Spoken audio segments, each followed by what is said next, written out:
David, what's on the agenda for today? The agenda is... What is on the agenda today? Leopold Godowsky. Good. Studies. And David Saperton and Donald Garvelmann is back with me, and we are going to discuss Saperton. Who was Saperton? When did he die? I think it was 5 years ago. About 5 years ago, I think we decided.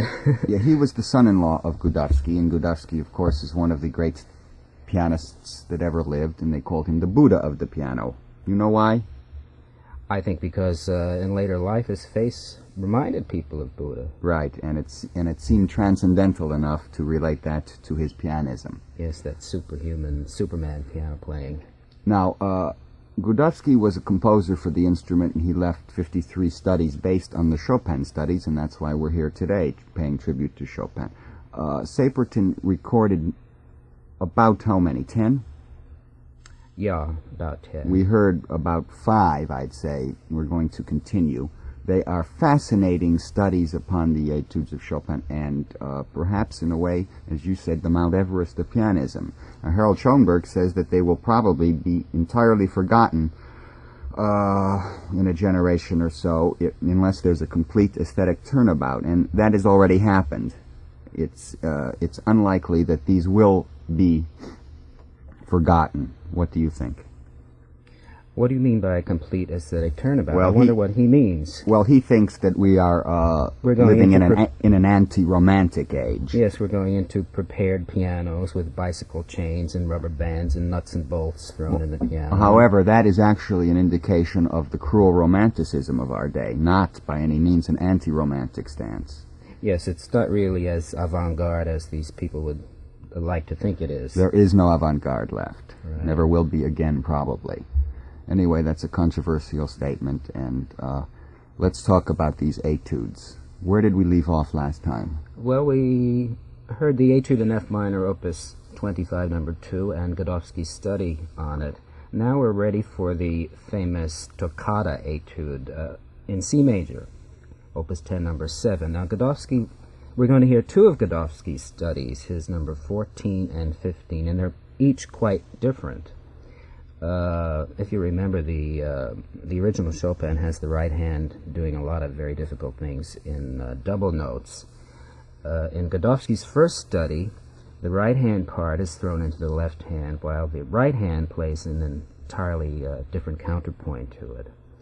Then in the second version, we'll hear these in sequence.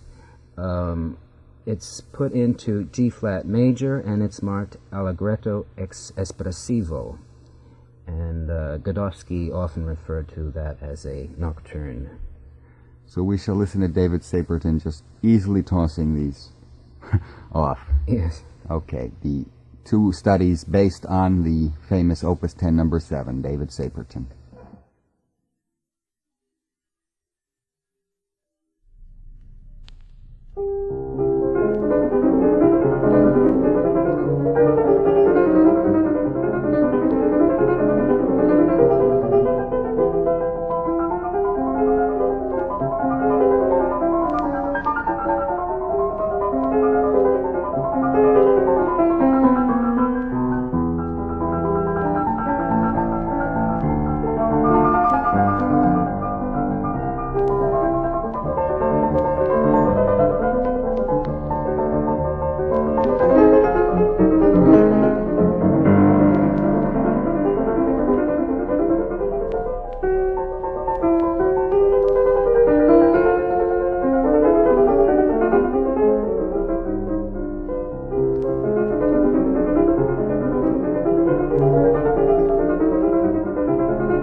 David Saperton playing the two studies Godowsky wrote on the C major Etude Opus 10 number 7. And Donald, how different they are.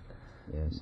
The second one is almost like a great nocturne built on this fascinating toccata type Chopin etude. He was called Popsy by his friends, this Buddha of the piano. Yes, and we recalled on the last program who his friends were. It was Fritz Kreisler, Heifetz. Can't think of any now. Well, all the great of course, people all in the music. great pianists. And Right. it seemed that all of their prejudice evaporated when he played for them in his own home, because each and every one just said, this is the pianistic end, Hoffman himself. So, was he the person who made that bon mot at Heifetz's debut? Oh, about the heat. Yes. You know that story? I do, but you better tell it. I can't remember it clearly. Well, I can't remember it clearly either, but it's Oh, yes, Mr. Elman was sitting with him. That's what it was. right. And this was the American debut of, I think, the 17-year-old Heifetz, Yes. and Godowsky was sitting with Elman, and Elman said, "Oh, it's very hot in here in this hall." And Godowsky said, "Oh, Misha, not for pianists." Right. Worth quoting. Anyway, we're going on now to the next etude. Right, that's the E minor etude, opus 25, number 5, followed by Godowsky's study, number 33. And it's, I would like you to listen very closely to Godowsky's study, because very gradually it becomes more and more elaborate, and it's a fascinating kind of kaleidoscopic thing that happens here.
How very attractive, the paraphrase on the E minor etude. And Saperton certainly played the original very beautifully, very different. On the Godowsky study, it's nice to hear one that has a great deal of musical value. I don't mean to minimize the technical difficulties, but to show the great expression of Godowsky himself here. What do you know about Godowsky's children? Because they were sensational people. One a Hollywood star. Yes, Dagmar Godowsky. She wrote a wildly funny book called First Person Plural. She went into early movies in Hollywood. She played opposite Rudolph Valentino, as a matter of fact, and it's really a very funny book. It came out in '58, and she makes comments now and then about Popsy, as they call him, and she described his playing as his hands swirled over the keyboard like birds. Mm-hmm. She tells another interesting story. She met Vladimir Horowitz at a party after some time. This must go back to the 1930s. And he assured her that her father's Passacaglia, a very difficult piece, was on his music rack, and he was studying it. And she said, but months went by and months went by. He said he was saving it as a surprise for a performance. And time went by and it didn't appear. And finally he said to her, Dagmar, it's impossible. It needs 10 hands. Oh. Words to that effect. Well, I've heard stories that Horowitz does this occasionally to composers, but I would certainly have loved that to be recorded. That is recorded. Who does that? International Piano Archives. It's done by a young Indianapolis pianist named Stephen Glover. It's very interesting because it's on one of the themes from the Unfinished Symphony of Schubert. And it's a fascinating piece. Fascinating work. Well, I think Matt is dying to discuss certain issues. We'll be back with David Dubal and the musical offering in just a few moments.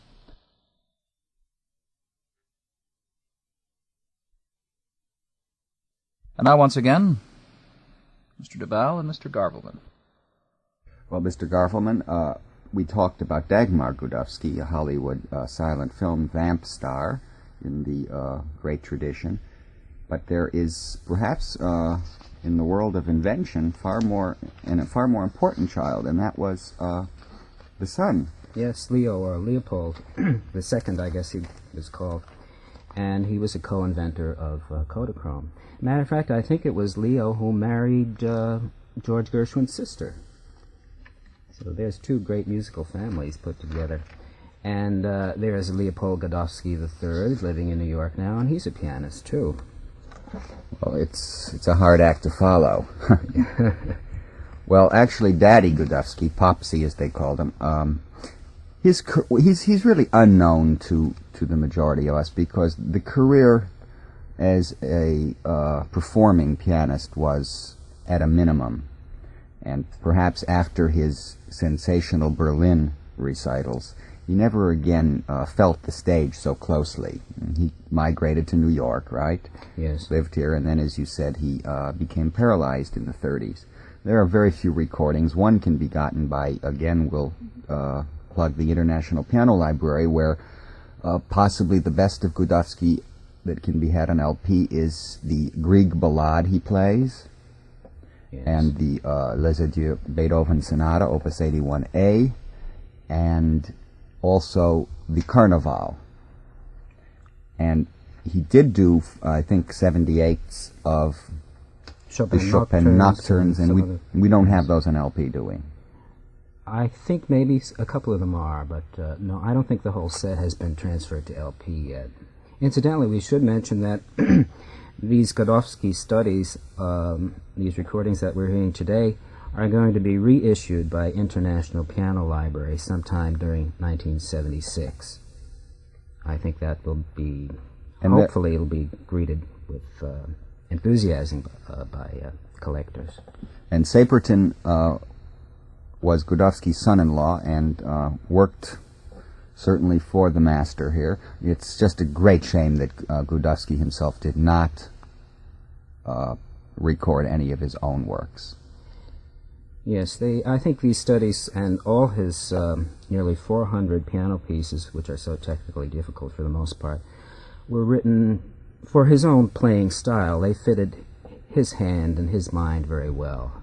We do have some of his Strauss waltz transcriptions, to put them mildly. They're brilliant paraphrases. They turn up on programs once in a while. Especially The Artist's Life. The Artist's Life and Deflator Mouse, which has been recorded by Doris Pine, who also did the first movement of his gigantic sonata in E minor. Now, the next etude is really, I think, the most famous of them, right? Yes, it's a combination of two Chopin etudes, the two G-flat etudes, the Black Key etude and the so-called Butterfly etude. We'll hear each of these, and then we'll hear the Godowsky study, which combines these two. Now, other people have tried to combine these two, but I think they sort of cheated because they used two pianos, like James Friskin, for instance. So that's no real trick. But here we have one pianist with two hands, 10 fingers, playing the two etudes combined, which Godowsky nicknamed badinage. And he's playing all on the black keys, so to speak. Right. Ice skating.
That was David Saberton playing Chopin's 2 G-flat major etudes, and the combination of the two by Godowsky, the Badinage. What's your reaction to that, David? Oh, sensational and delicious. Matt?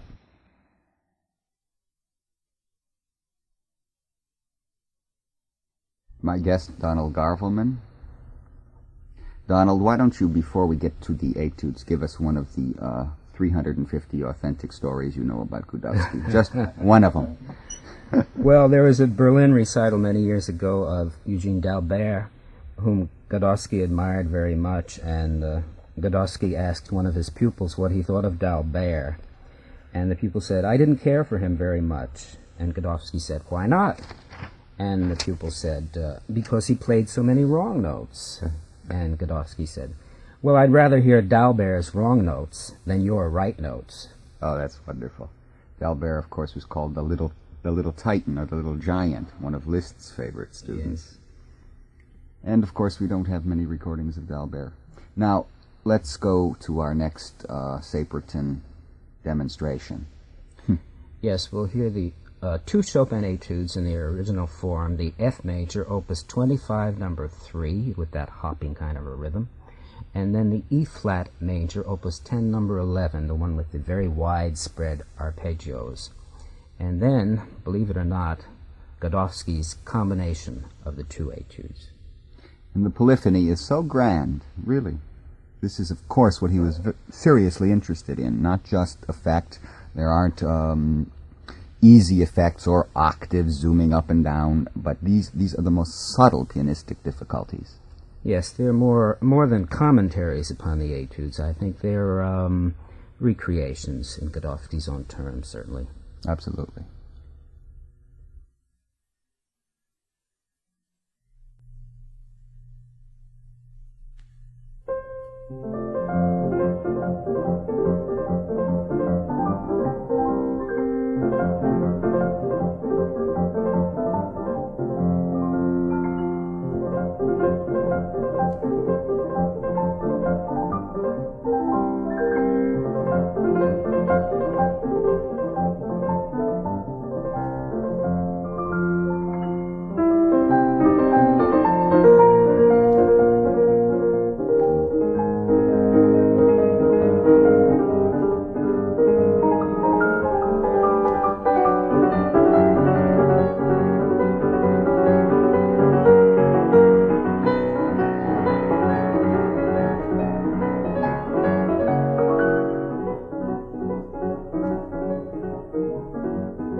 Well, that was beautiful. Yes. That's the 48th study of Godowsky, based on the Etude Opus 10 number 11 and Opus 25 number 3. And David Saperton did not have perhaps the greatest reputation because he was basically known as a teacher, but as a pianist, these performances are incomparable in many ways. Yes. Well, he had a very great reputation teaching in New York, and turned out some of our greatest pianists. We should say a little bit about him, that he was born in Pittsburgh, where he made his debut at the age of 10. And, well, what else do you remember about him? He played all over the world, at 15, he made a New York debut, and he, I think, taught at the Curtis School, Curtis Institute, for 20 years or so, and he seemed to go back and forth, New York and Philadelphia, and I think many people went to study with him for a time of importance. Yes. He died around 5 years ago. Yeah. I don't know of any other recordings. I think his fame centered around these Godowsky paraphrases. Yes. Anyway, he was quite a pianist. I certainly hope that these Godowsky studies will survive, and that Godowsky's famous piece, Alt Wien, you might call it his survival kit. I mean, that was Godowsky's C-sharp minor prelude, you know, and I love the piece, but I hope some of the other things survive. Godowsky composed, as you said, 400 works, and they're all, in one way or another, fascinating. His original works for the piano often are very playable, and I hope that publishers continue publishing such works as the Alt Wien. Well, I think it's a question of the original publishers reprinting these things. They have to have the demand for it. It works in two ways. When the music is not available, nobody plays it. And when nobody plays it, the publishers don't publish. Exactly. However, fortunately, Robert Lienau in Germany reprinted the Etudes a few years ago, so these are once again available after a long period of being collector's items. And they're in 5 very nicely done-up volumes. Right. You are president of Musical Treasure Publications. Right. So you have the chance to do some Godowsky publishing. Right, assuming I can get over the hurdle of copyright restrictions and get certain permissions. Now, you were saying something in the during the Etude, which is very interesting. Godowsky uses and utilizes both hands in such an ingenious and technical way. And you said the Chopin Etudes themselves, which are, of course, works of genius, not only pianistically but musically, Chopin denies usually one of the hands. Yeah, one of the hands in it. And yes, well, not denies the left hand. I mean, think of the Revolutionary Etude. certainly. But usually only one hand is given the technical problem in the original Chopin Etudes. And in many Etudes all through history, usually it's only one hand that's really involved. But in Godowsky, they're equalized. Now, with Godowsky, he began his potent study of the left hand because his right hand was injured. Well, that's partially true. Some of these, the injury to the hand occurred, I think, about, later in his life. I don't remember the date right now. So it was after his Etudes. Yes, even in the Berlin debut in 1900, he played about 11 of his own versions of these Etudes, these studies. And they went over very well. Sensational success, yes.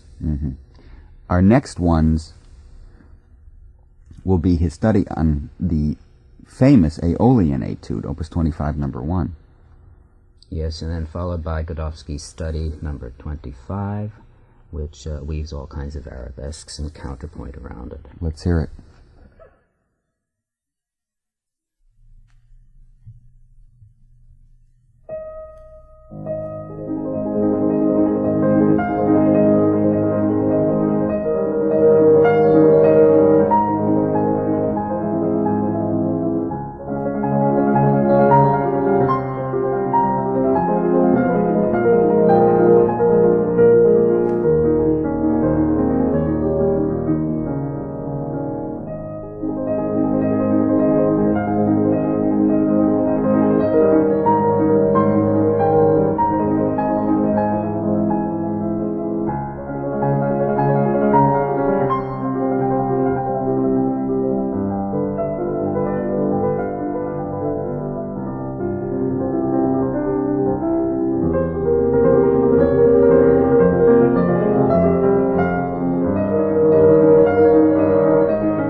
David Saperton playing Godowsky's Study 25 on the Aeolian Harp Etude. And these last 2 days we have paid tribute to Chopin through Leopold Godowsky.